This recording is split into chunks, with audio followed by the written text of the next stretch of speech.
Hello everyone.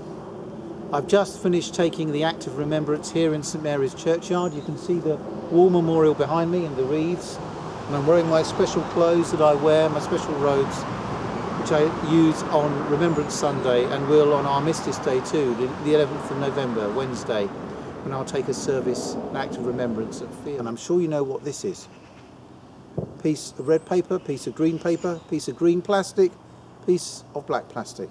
It's a poppy. Such a little thing, but it tells such a huge story. Many of you know that poppies were one of the few things that grew in the battlefields of France in the First World War. Even in no man's land, in that place of death and destruction, the seeds were too small to be destroyed by bombs and shells. And every spring, the flowers would come up, a reminder of new life and of God's creation, still being able to renew itself every year.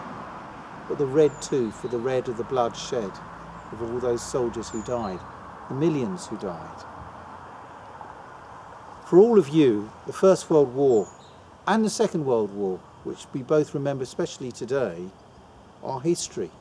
Though I can remember talking to my granddads, who both served as soldiers in the First World War. One was on the Western Front in France, the other was at a place called Gallipoli, which is in Turkey.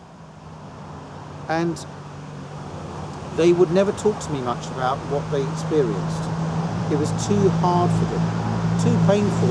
Even tens of years later, 50 years later after the events, they couldn't say to me, a young boy about the same age as you are now, what they went through.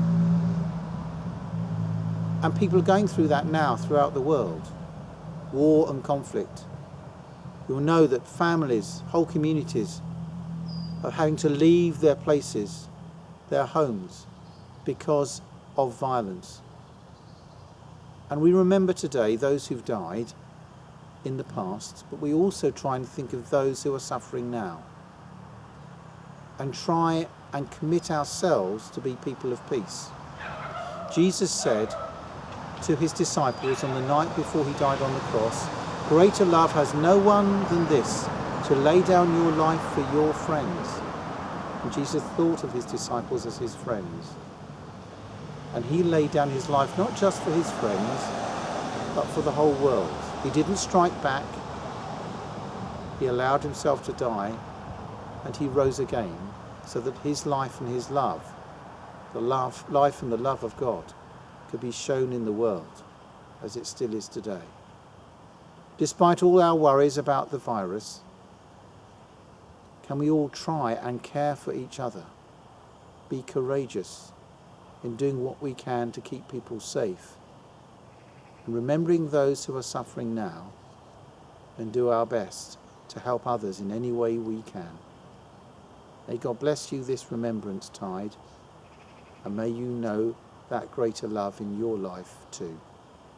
Amen.